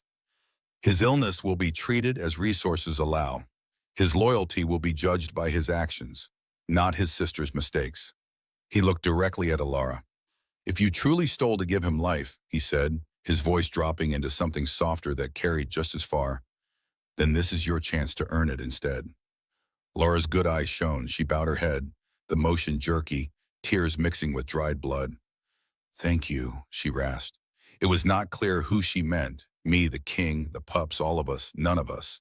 Maybe it did not matter. The warriors released the ropes from the central post. One moved to drag Nilo away with a rough hand, but a warning growl from the nearest pup stopped him. He adjusted his grip, gentler this time. As they led the siblings toward the side gate, Nilo twisted to look back over his shoulder. Our eyes met for just a heartbeat. He gave a tiny, shaky nod. I swallowed hard, the knot in my throat almost painful. The sacred pups circled me again, forming their glowing ring. Their bodies pressed close, warmth seeping into my cold toes, my chilled calves. One of them, the little gray with the dusted ears, hopped up to bump its nose against my hand. I curled my fingers around its muzzle briefly, grateful for the solid, living weight. Above us, Duarte had resumed his place on the throne. To anyone else, he might have looked as composed and distant as before. But when I glanced up, his storm gray eyes found mine. For a moment, the noise of the crowd, the weight of the elders, the enormity of what had just happened, all fell away. There was only that gaze and the odd, unshakable sense that something in him recognized something in me. Not my face, not my name, but the way I could not stop caring about wolves no one else saw. The thread between us pulled tight, humming. Then he broke the connection, turning his head to address the circle, and the moment snapped. Elder Maris lifted her staff. "The trial of empathy is complete," she announced, voice carrying over the gathered wolves. Before the eyes of the sacred pups, the Alpha King, and the Frostfang pack, Lucia Velez has been tested in heart as well as mind. The words washed over me, heavy and unreal. I did not feel like a Luna. I felt like an Omega who had spoken too much truth and somehow not been struck down for it. But the pups at my feet seemed content, their eyes bright. Their bodies relaxed for the first time since dawn. I drew in a deep breath of cold air, let it fill my aching lungs, and tried to accept the impossible fact that in a single day I had stood in the center of the circle and protected a stranger branded as traitor and her shaking little brother. And the pack had watched and listened. Whatever came next, whether I shattered under the weight of these trials or somehow survived them, that would not be undone. By the time the trial of empathy ended and Alara and Nilo were led away, the light in the sky had shifted. The bright chill of morning had softened into a colder, thinner gray. Long shadows stretched across the stone circle as the stands began to empty. Wolves poured out in murmuring streams, their voices weaving questions and speculation that tangled in the air long after their bodies were gone. The elite she-wolves drifted away in clusters, armor glinting, whispers sharper than their blades. None of them came close to me. I stood where the sacred pups had left me, legs heavy, thoughts heavier. Frost had crept back over the edges of the ring, glittering faintly around my bare toes. My plain gray dress hung damp and wrinkled, smelling of smoke, stone, and fear. The pups themselves were oddly calm now. They settled around me in loose groups, some lying down with their heads on their paws, others sitting upright but relaxed, as if they trusted that for the first time today, nothing terrible was going to happen in the next heartbeat. I did not share their confidence. Elder Maris conferred with the other elders at the base of the platform, gesturing toward me more than once. I saw their heads shake, saw their eyes flick to the Alpha King seated above them. Whatever they wanted, they were not getting it. At last, Maris gave a small, stiff bow and stepped back. Duarte Calum rose from the throne. The few voices still lingering in the stands dropped to near silence. He descended the steps one at a time, cloak trailing behind him in a soft wave of dark fabric. The elders parted as he passed, some bowing their heads, others watching him with wary respect. He did not look at them. His eyes were on me. The pups stirred as he approached, but they did not growl or bare their teeth. They shifted just enough to leave a narrow path between us, like a corridor carved in fur. He stopped at the edge of their line. "Lucia Velez," he said. My heart stuttered. It sounded different. My name in his mouth, stripped of the contempt I had heard it said with so many times, shaped by a voice used to giving orders that were obeyed. I bowed my head awkwardly. "Your Majesty?" "You will walk with me," he said, not unkindly, but not as a request. Every part of me wanted to say no, to ask if I could crawl back into my tiny room and pretend this day had never happened. Pretend the pups were a strange dream and I was still invisible. Instead, I nodded. "Yes," I managed. He turned and moved toward one of the arched exits leading out of the circle, the one that opened onto the narrower, older paths that threaded through the inner part of the Frostfang territory. The pups flowed after him, then fell back to surround me again, as if escorting us both. We walked in silence at first. The sound of the crowd faded behind us, replaced by the softer noise of the pack ground settling. Distant clatter from the training yards, the faint ring of a hammer from the forge, the low murmur of voices from the dens. Above, the sky had started to gather thin, high clouds, the kind that meant the temperature would drop even lower at night. We left the main paths and took a lesser-used one that hugged the stone wall circling the heart of the territory. The wall rose tall and pale on one side, crusted with old ice. On the other side, the land sloped gently down toward the frost-stiff grasses and the dark, distant tree line. The silence stretched, thin and taut. I could feel him beside me without looking. His height, the breadth of his shoulders, the way his presence filled the space like a second, heavier atmosphere. The pups padded between us, ahead of us, behind us, their small bodies a moving constellation of silver-blue eyes. Finally, he spoke. "You have caused quite a stir today," he said. My first instinct was to apologize. "I did not mean to," I said quickly. "If you wish, I can withdraw from the trials. You can say the pups were confused, that the ritual was strained. I will not argue." We were far enough from the circle now that my voice did not echo. It fell into the cold air and vanished. He made a low sound that might have been a humorless laugh. "If I told the packs that the sacred pups were confused," he said, "every elder in the 5 realms would tear into my throat for blasphemy before sunset." I winced. "Then they were wrong," I tried. "Or they were tricked, or—" "They were not wrong," he interrupted. And this time I heard a faint edge in his tone, not directed at me, but at the idea itself. They never have been, and they are not easily tricked. I had no answer for that. We walked a few more steps. Frost cracked softly under our feet. The trial of wisdom, so he said after a moment. No one has mentioned Omega roofs in that chamber before. The comment caught me off guard. I glanced at him, then away again fast when his eyes slid toward me. They leak, I muttered. In winter. It seemed relevant. It is relevant, he said, to those who live under them. He let the thought hang between us, and the trial of empathy you spoke against exile, against easy fear. You spoke for an Omega who broke the law. Alara's choices started long before she touched the storeroom doors, I said, throat tight. Someone should have noticed. He was quiet for a few breaths. That someone was not you, he said at last. Yet you took the burden as if it were. I know what it feels like to ask for help until your voice goes hoarse, I said softly, and to be told there is nothing anyone can do, that you should be grateful for what little you have. Something in my tone made him turn his head more fully toward me. How old were you, he asked, when you learned to be grateful for scraps? The question cut deeper than I expected. I almost laughed, except there was nothing funny in it. Old enough to understand that Omegas are not meant to ask why, I said. Only how high to stack the wood and how low to bow. The corners of his mouth tightened. And yet here you are, he murmured, asking why in front of the entire pack. That is your fault, I blurted before I could stop myself. And theirs. He arched a brow. Theirs? The pups, I said. If they had not circled my bed, I would have stayed invisible. They drag me into the circle. They watch every step I take. If this is some mistake, it started with them, not me. As if hearing themselves mentioned, a few of the pups glanced back, ears flicking. They do not make mistakes, he said again, more softly this time. We had reached a quieter stretch of path now. The wall beside us bore old carvings here, worn down by time and weather, faded sigils of the Frostfang crest, old territorial markings, symbols whose meanings had been lost even to gossip. Ahead, through a break in the stone, I saw where the land dipped sharply down into a darker, denser forest.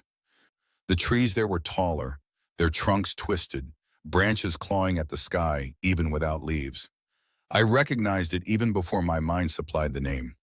Vale Sombrio, the Shadow Vale, the place Omegas whispered about at night to scare each other into staying inside after dark. The place scouts spoke of in hushed tones after too much drink, remembering strange lights and colder winds and the feeling of being watched by something older than wolves. We were not going toward it, not yet, but just seeing that dark line of trees in the distance made my skin crawl. You know what that is, Duarte said quietly. Val Sombrio, I said, the haunted valley. He inclined his head, so the stories reach even the storage closets. Avoid the hollow trees, do not follow voices, I said, repeating the warning I had heard since childhood. If you see lights that move wrong, turn back. Good, Benim, he said, remember that. The way he said it made my stomach twist. We reached a narrow outcropping of rock where the wall turned sharply inward. Duarte stopped there, resting one hand lightly against the stone. Below us, the land dipped away, giving a clearer view of the valley. Mists clung to the low ground like old breath. For a moment, he was quiet.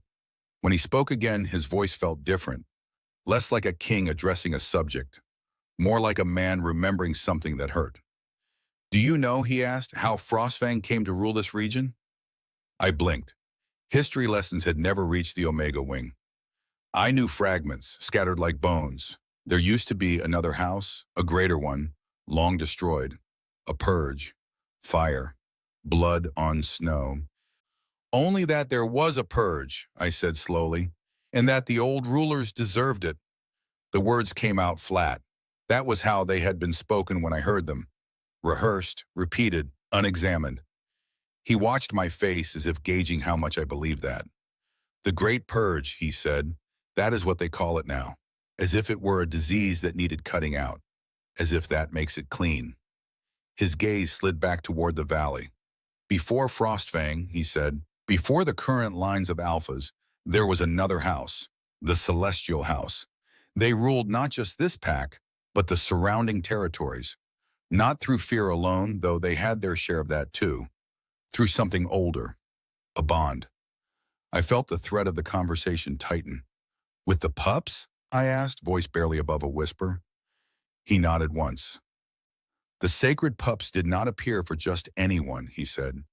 They are not mere omens. They are guardians. They were bound to the blood of the celestial line, to its luna, to its heirs. They chose them, protected them, tested them.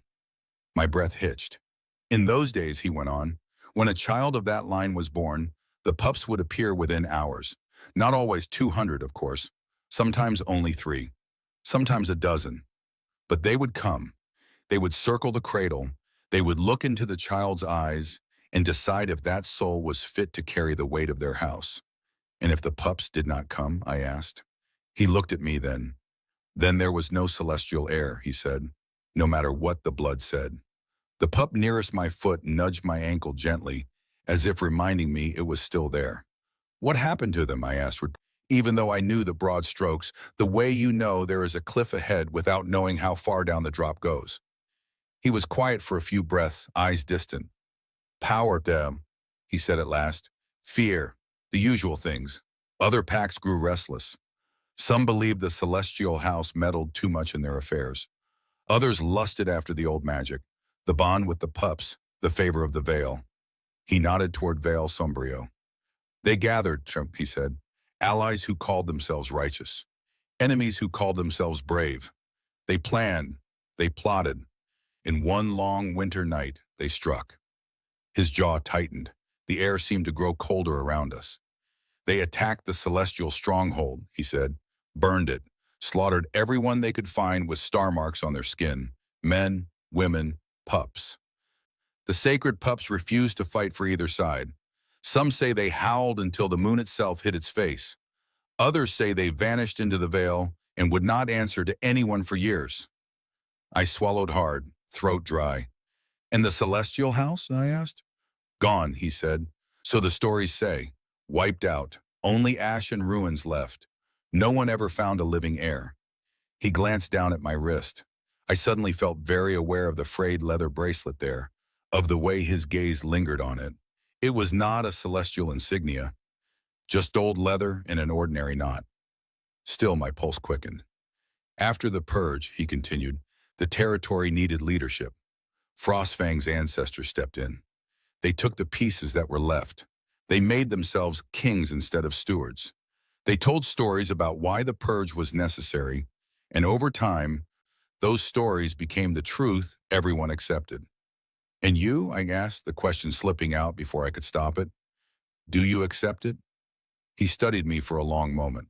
I accepted what I was taught, he said, until the war 5 years ago snapped more than one old story in half. There was something unreadable in his eyes when he said it, a shadow I did not have the right to touch.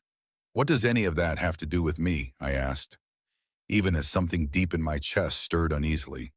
I am an Omega. I grew up scrubbing floors and carrying wood. No pups came to my cradle. He gave a short, mirthless huff. Are you certain? He asked. Yes, I said too quickly. I would have heard. Someone would have told me. The elders would have used me as a banner, not shoved me into a storage closet. There is nothing special in my blood. His gaze dropped to the pups at my feet. 200 sacred pups circled your bed at dawn, he said quietly. They knelt to you in the circle. They guard your every step and without being commanded.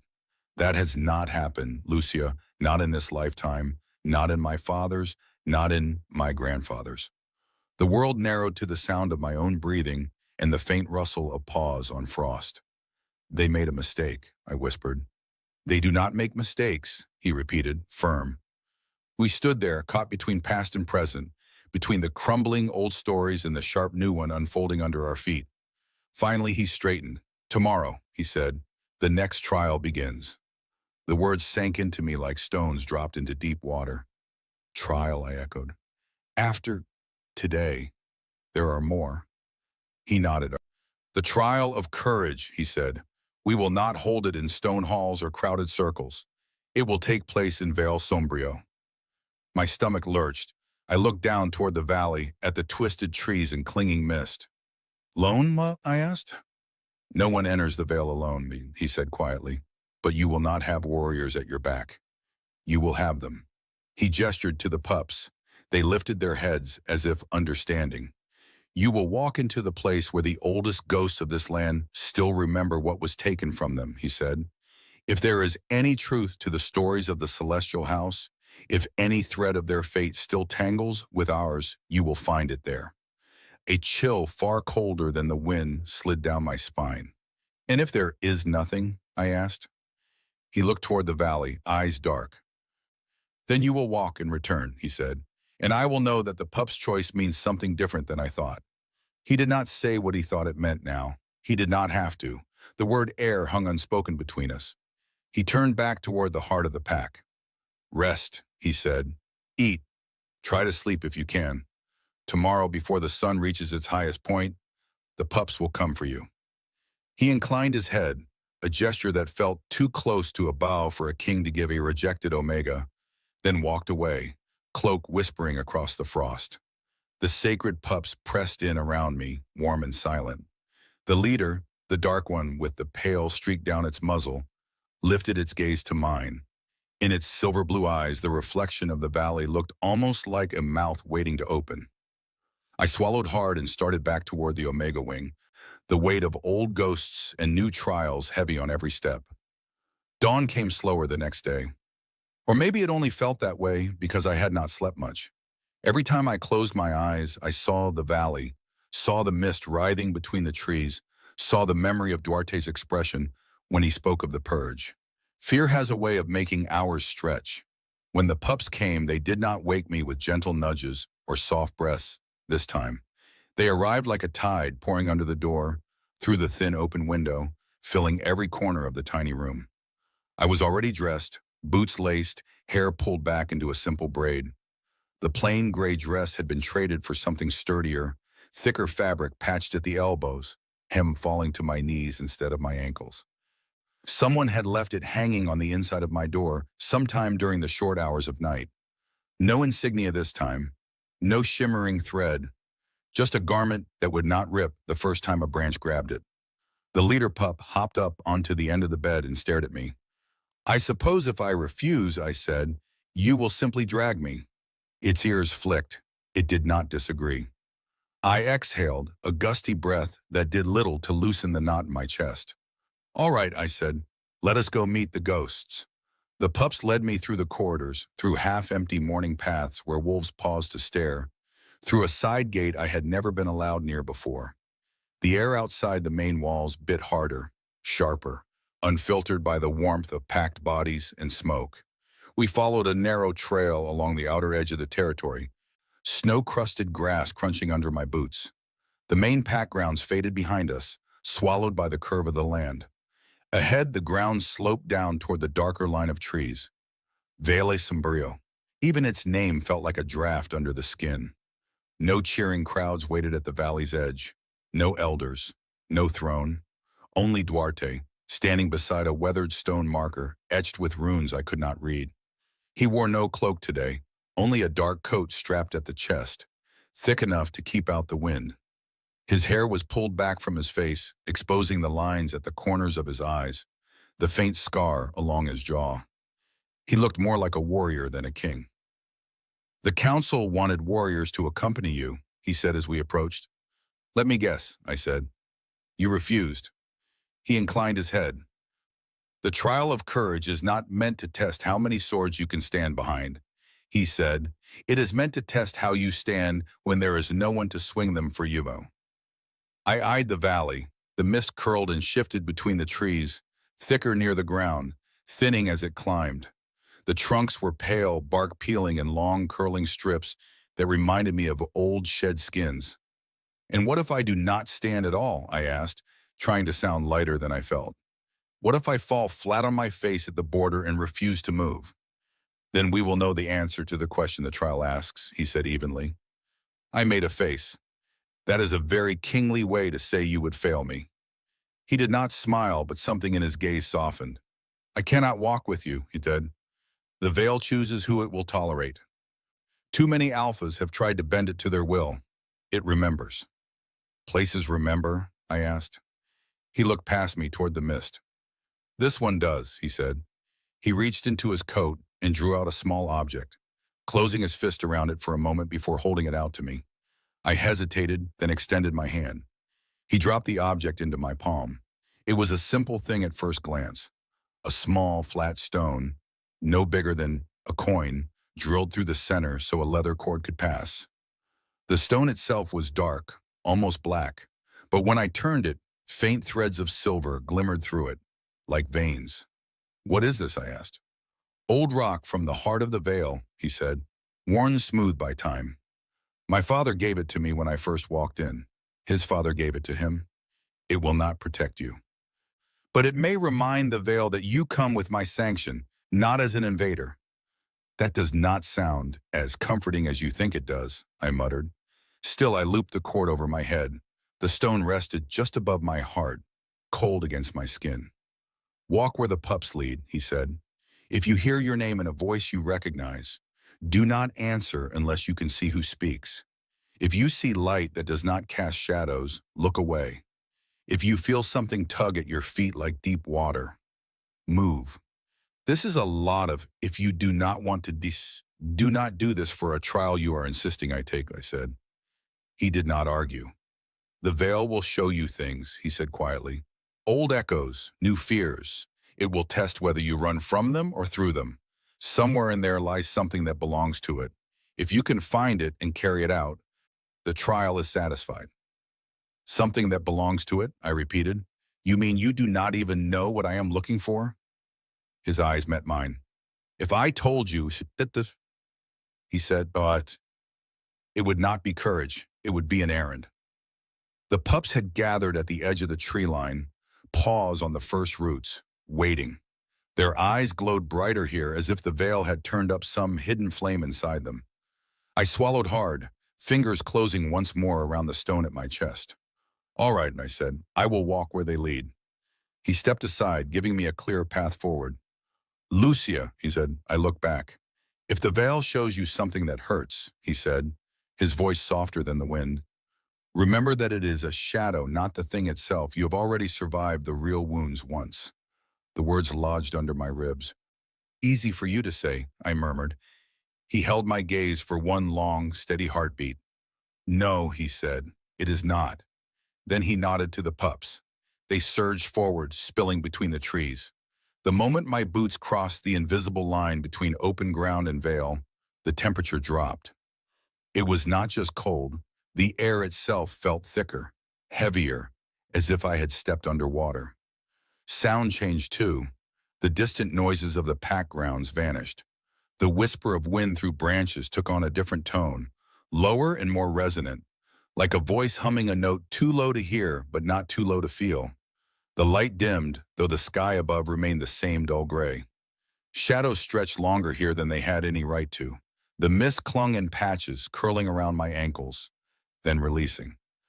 The pups became pale flickers of motion ahead of me, their glowing eyes the brightest thing in sight. They did not hesitate. They wove a path between the trees with the surety of creatures who had run here 1,000 times and never lost their way. I followed. The deeper we went, the stranger the forest became. Trees grew closer together, their bark streaked with dark stains that had nothing to do with sap. Some trunks bore claw marks, long and deep, as if something massive had raked them. Others had symbols carved into them, circles within circles, lines crossing, dots in patterns that made my head ache to look at. The ground sloped gently downward, then up again, then dipped sharply in places where the mist pooled thicker. Once, my foot sank into something that looked like ordinary earth but felt like wet ash. I jerked back, heart pounding, and the pups paused, watching me until I found firmer ground. Time blurred. I did not know how long we walked. My breath puffed in front of me, but the cold had settled into something I could not even shiver against anymore.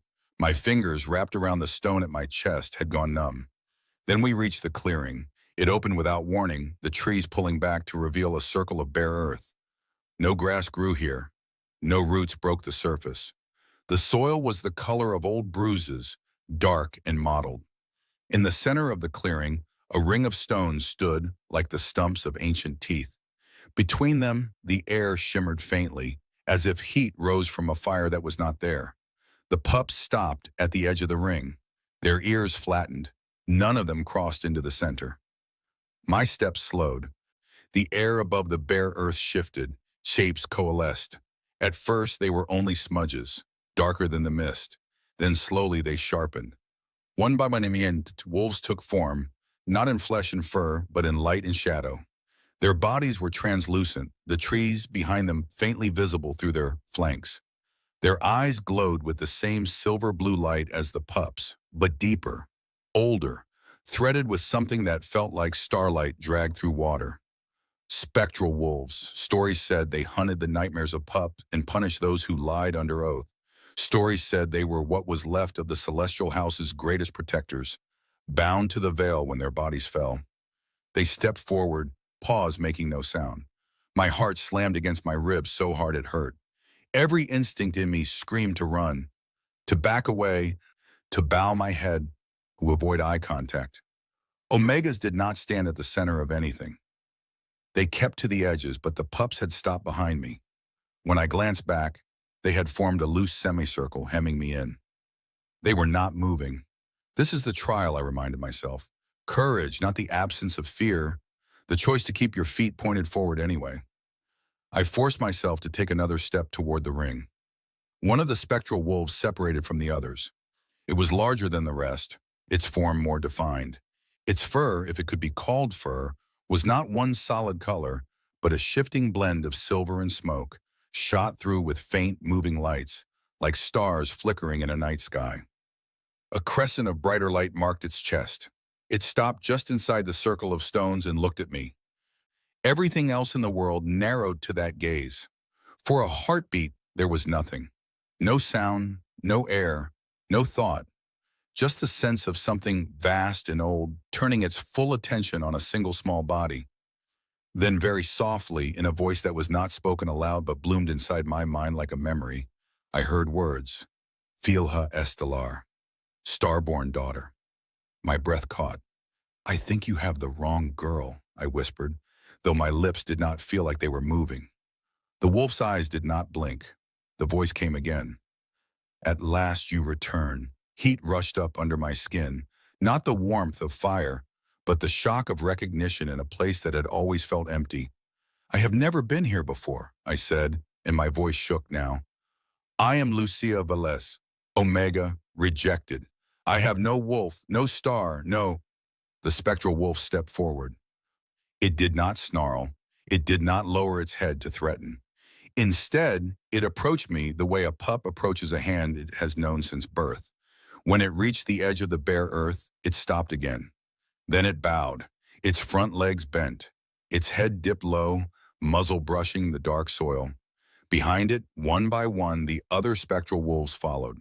A circle of light and shadow bowed to a girl who had spent most of her life trying to be small. My knees went weak. I would have fallen if the pups behind me had not stepped in. Warm bodies pressed against the backs of my legs, holding me upright. I could feel their breaths at my calves, their hearts racing almost as fast as mine. The voice in my mind softened. So far, it said, so lost. Still the thread held. I do not understand, I managed, tears stinging the corners of my eyes. If I am anything you think I am, why did no one come? Why did no one say? Images flickered at the edges of my vision, a tower wrapped in flame, a woman with star-silver hair cradling a child, a man shouting something I could not hear over the roar, snow stained with red, pups howling at a sky that had swallowed its moon. A small bundle passed from one pair of arms to another in a dark forest, the scent of fear thick as smoke. The images hurt. They sank their claws into places inside me I had not known existed. Then they were gone. The spectral wolf lifted its head. Not all threads break when you cut them, the voice said. Some go underground, some sleep, some wait. It glanced past me, toward the direction of the pack. Yours waited. I wiped at my face with my sleeve. my fingers clumsy. If I am, if I am of that house, I said, barely able to form the words, why do I have no wolf? Why did I never shift? Why did they call me broken? The wolves exchanged looks that were more felt than seen. You are bound, the voice said, not broken. Sleep buried sleep, fear buried truth, blood remembering pain buried song. My throat tightened. How do I unbind? I asked, though I was not sure I wanted the answer. If this was what being ordinary felt like, what would it be to carry what they hinted at? The spectral wolf stepped back, opening a space in the very center of the circle. There, on the bare earth, something shimmered. At first, I thought it was just a trick of light, a reflection of the glowing wolves on the ground. Then it grew clearer, lines formed. A shape took form, hovering just an inch above the soil. A pendant, silver, small. Shaped like a crescent moon cradling a star, I knew it. Not from my life where nothing that precious had ever passed through my hands. From stories whispered half understood, from the dress that had appeared in my trunk with that same symbol embroidered over the heart. The insignia of the celestial house. It gleamed, impossibly bright in the dim clearing, as if it had its own source of light. None of the wolves touched it. They stood very still, watching me. I took a step forward, then another. The air inside the circle felt different, thicker, as if I were walking through the last stubborn layer of water before breaking the surface. Each movement took effort, my muscles straining against something invisible. When I reached the pendant, the pressure grew sharper. It pressed against my skin, trying to push me back. Testing. I thought of turning away, of leaving it there, untouched, of walking back through the valley as the same girl who had entered it. Then I thought of the pups circling my bed, of Alara's bruised face and Nilo's cough, of Duarte's eyes when he spoke of the purge, of every time I had been told I was nothing, and the small, quiet part of me that had never fully believed it. I reached out and closed my fingers around the pendant. The world snapped. Light surged up my arm, not the blue-white of frost, but a blinding, silvery flare that seared through my nerves. It raced up to my shoulder, into my chest, my neck, my skull. For one terrible, impossible moment, I felt everything. Every breath of every wolf within the veil. The slow, patient heartbeat of the old trees. The memory of paws on snow in winters long gone. Of voices lifted in songs no one had sung in generations. The echo of a name that was mine and not mine. Then it collapsed. I doubled over, gasping, pendant clutched so tightly in my fist it bit into my palm. The light dimmed, drawing inward, settling somewhere behind my breastbone, like a coal dropped into a hollow. When I could straighten again, the spectral wolves were watching me with a focus that made my skin prickle. The lead wolf stepped closer, its head coming level with mine. You carry it, the voice said, the mark, the memory, the fracture. You will decide what to make of it. I looked down at my hand. The pendant lay cool and solid against my skin now, as if it had always been there. Its silver surface caught the faint light and bent it into something sharper. Will they see it? I asked, thinking of the elders, of the king. Outside the veil? The wolf's eyes flared. Those who still remember will, it said. Those who choose not to remember will pretend it is nothing. But the blood will know. A chill moved through me that had nothing to do with the air.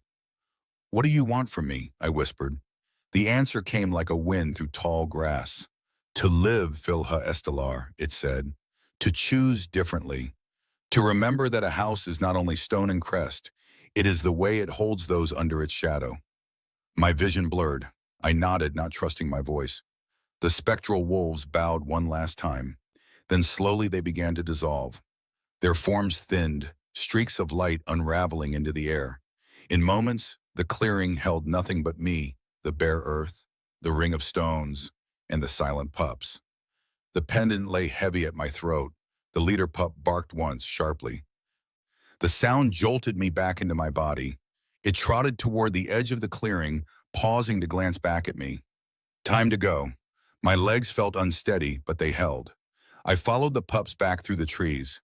The walk out of the veil felt both shorter and longer. The path wound in ways I did not recognize. We passed the same clawed trees, the same patches of thick mist, but they looked different now. Less like teeth waiting to close, more like scars that had finally been acknowledged. When we reached the boundary, the air thinned. Sound changed. Distantly, I heard voices again. The faint clang of metal from the training yards, the murmur of a pack going about its day.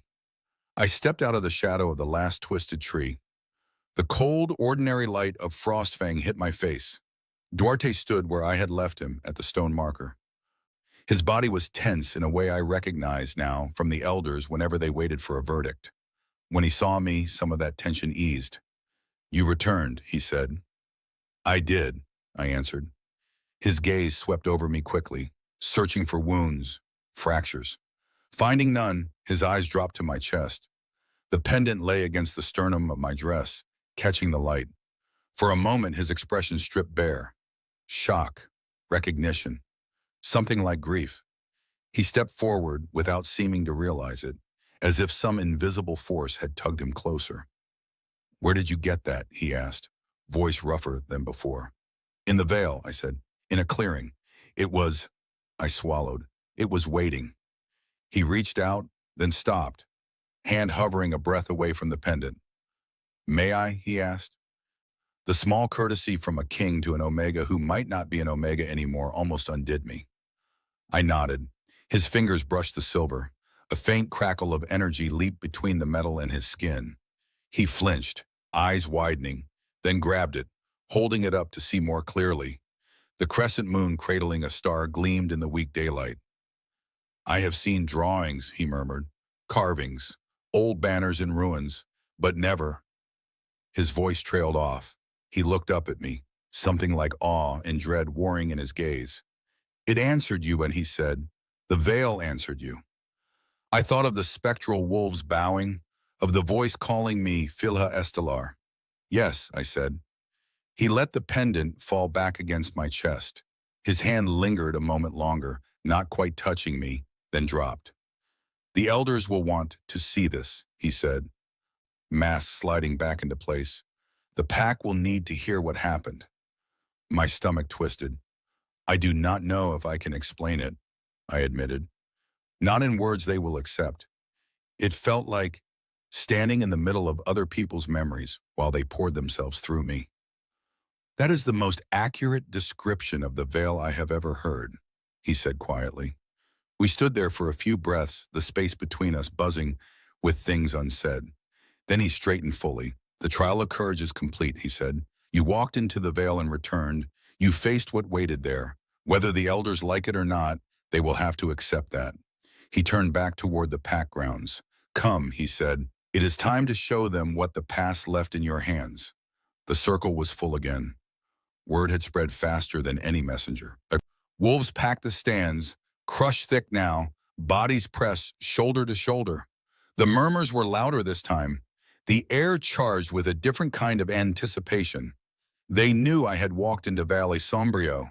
They knew I had come back. They did not know what I had brought with me. The sacred pups trotted at my heels as we entered through the same arch as before. They were almost vibrating with energy now, their eyes brighter than ever. A few let out short, excited yips that bounced off the stone. The elders sat in their semicircle, cloaks drawn tight, faces stiff. Elder Maurice looked as if she had aged another 10 years since yesterday. Her gaze darted between me and Duarte, suspicion and fear tangled in equal measure. Duarte climbed the steps to the throne and took his seat. "Let the trial of courage be accounted," he said, voice carrying easily. "Lucia Velez entered Valle Sombrio under the watch of the sacred pups. She returns now to stand before us." The crowd murmured, eyes tracking me as I stepped into the center of the circle. I felt the pendant pulse once against my chest as if aware of the attention. Maris lifted her staff. "Did you encounter spirits?" she asked. "Did you flee? Did you hide? Did you find anything at all, or did you simply walk and return?" My mouth was dry. I could feel thousands of eyes on the small piece of silver lying against my dress. "I encountered wolves," I said. "Not like any I have ever seen. Light and shadow. Old." They bowed. A collective intake of breath shuddered through the stands. Spectral wolves, one elder demanded. They bowed to you? The words felt ridiculous, arrogant, even as I spoke them. Yes, I said. A younger warrior in the stands laughed once, sharp and disbelieving. Ghost stories, he called. Anyone can claim the veil bowed if no one else was there to see. Enough, Mara snapped, but the doubt was already spreading. My hand moved almost of its own accord. I reached up and lifted the pendant into view. The light caught it. The symbol flashed. Silence fell so hard it stung. For a moment, no one moved. Then a sound like a choked sob broke from one of the oldest elders. He pushed himself to his feet, joints protesting, and leaned forward. Impossible, he whispered. That crest. It was burned. All of it was burned. Duarte's eyes had not left my chest. He rose from the throne without seeming to decide to do so. Every motion was slow, controlled, but I could feel the strain under the surface. Lucia, he said, voice low. Tell them what that is. The wolves in the veil called me Filha Estelar, I said, my own voice shaking. They showed me pieces, fire, blood on snow, a woman with this mark over her heart. They said this belonged to their house. The celestial house, the word celestial hit the circle like a thrown spear. Gasps, shouts. A few wolves flinched physically, as if I had invoked something cursed. Blasphemy, one elder hissed. The celestial line is dead. Dead, another agreed. Wiped out for their arrogance. Then why, Duarte said, his voice cutting through the noise, does their insignia lie on the chest of this Omega? He descended the steps, his gaze sweeping the elders before landing on the oldest among them, the one who had recognized the crest. You were there, Duarte said. As a child, perhaps, but you saw more of the purge than any of us. Tell me if this is a forgery. The elder's hands trembled as he beckoned me closer. My feet moved without my permission. He reached out, gnarled fingers brushing the pendant as if afraid it would vanish. His eyes closed, his lips moved silently, as if repeating a chant. When he opened his eyes, they shone with something like terror and relief. It is real, he said hoarsely. The weight, the lines, even the cold. I held one like it once. Before the fires, before... His voice broke. Mara shook her head as if trying to dislodge what she was seeing. Even if it is real, she said sharply, it proves nothing. A cursed trinket could have survived the flames. Someone could have found it in the ruins and hidden it. This girl could have stumbled across it in the veil. That does not make her... The Pups, another elder interrupted, voice shaking. The Pups chose her. 200 of them. They have not gathered like that since... He trailed off under Duarte's gaze. Since, Duarte prompted. Since the last heir of the celestial house was presented, the elder whispered. They circled the cradle. They bowed, just as they did today. My heart thudded so hard I heard it in my ears. No, I said, even as something inside me leaned toward the words. I am not. I cannot. If I were of that line, someone would have known. My parents... Who are your parents, Lucia? Duarte asked, his tone gentle, but unyielding. My mother was an Omega, I said. Her name was Anna. She disappeared when I was young. My father, I never knew him. The elders said he was no one, a traveler, a mistake. The oldest elder flinched. What did she look like? He asked. Your mother, I swallowed. Buck hair, I said, like mine. Eyes, brown, but when she was angry, or when she thought no one was watching, they looked lighter, like there was something bright behind them she refused to show. Any marks? Duarte pressed. Birthmarks, scars, anything unusual. I hesitated, then nodded. She had a pattern on her back, I said. I saw it once when she thought I was asleep. It looked like someone had spilled light on her shoulder blades. Tiny pale dots in the shape of a crescent. The elders told her to keep it covered. They called it an omen of bad luck. The oldest elder made a broken sound. Stars, he whispered. They called them star birthmarks. The celestial line carried them. The ground under me seemed to tilt. My fingers clenched around the pendant until the edges bit my skin. No, I said, more to myself than to them. I am an Omega. I have no wolf. I was rejected. I am nothing. As if in answer, the warmth behind my breastbone flared. It spread through my chest, down my spine, into my hands and feet. Not the sudden lightning strike of panic, but a steady rising heat, like a long frozen river finally cracking and rushing free under spring melt. My vision blurred at the edges, sound warped. The pups reacted first. They rushed in, surrounding me, bodies pressed tight.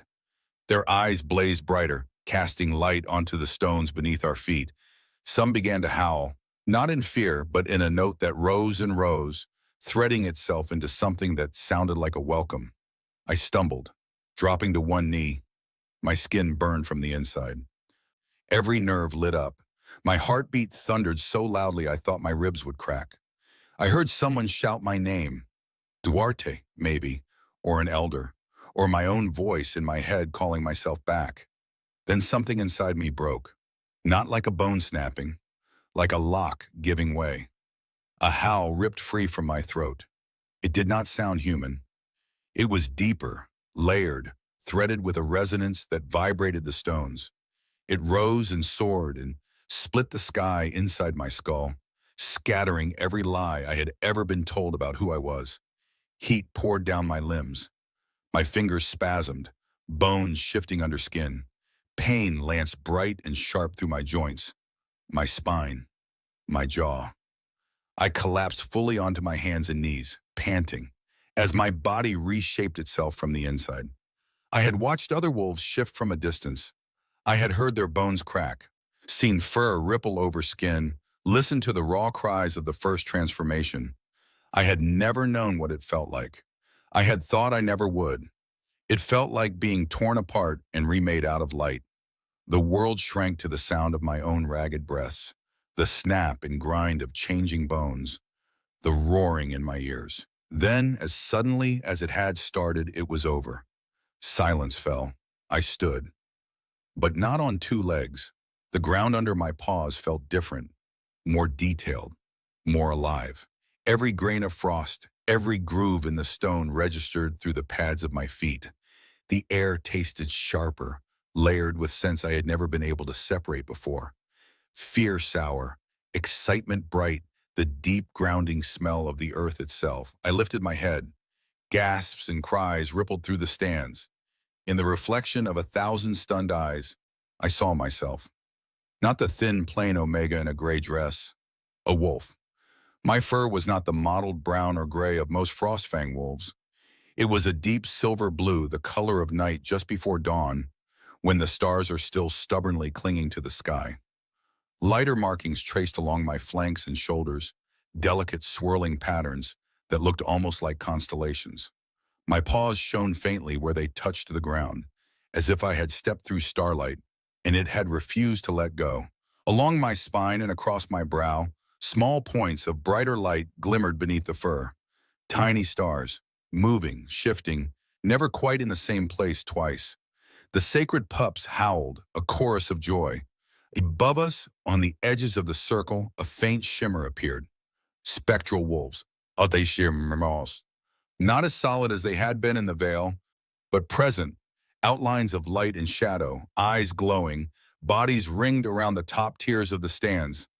They looked down on the circle, on me, on the pack, like judges and witnesses both. The oldest elder dropped to his knees. "The celestial wolf," he breathed. "The lie, it lives." One by one, wolves in the stands followed. Some knelt slowly, awestruck. Others dropped as if their legs had been cut from under them by the weight of what they were seeing. A few fought it, jaws clenched, but something old and deep in their blood pulled them down anyway. The elite she-wolves, shining in their armor, lowered their heads. Elder Maris resisted the longest. Her eyes burned with fear, with anger, with the desperate clinging to a world that made sense. But the spectral wolves above shifted, their gaze fixing on her, and her shoulders sagged. She knelt. Only one figure remained standing in the circle, Duarte Calum. He stood very still, cloak stirring in the faint wind, eyes locked on mine. In them, I saw not just recognition now, not just confusion. I saw something like wonder, like relief, sharp enough to hurt. Slowly he descended the steps, each footfall measured, echoing in the silence. The pups parted to let him through, then closed in behind, forming a living boundary around us. He stopped a short distance in front of me. For a moment he did not speak. He simply looked. At the star marks along my sides, at the glow beneath my fur, at the pendant still resting at my throat, the chain tangled in the rough, at the eyes that I knew without having seen them were no longer plain brown, but some mirrored reflection of the pup's silver blue. I thought your line was ash, he said quietly. I was told there were no survivors, that the purge had done what it set out to do. He took a breath. They were wrong, he said. The words settled over the circle like a new law. He moved closer, slow enough that I could step back if I wanted to. I did not. Up close, I could smell him more clearly. Winter wind, dark fur, steel, and underneath it all, something like thunder held in check. Lucia Valle, he said, and there was so much in the way he shaped the name now. Omega, outcast, and something far older. He lifted a hand, finger spread, and held it out, palm up, an offering instead of a command.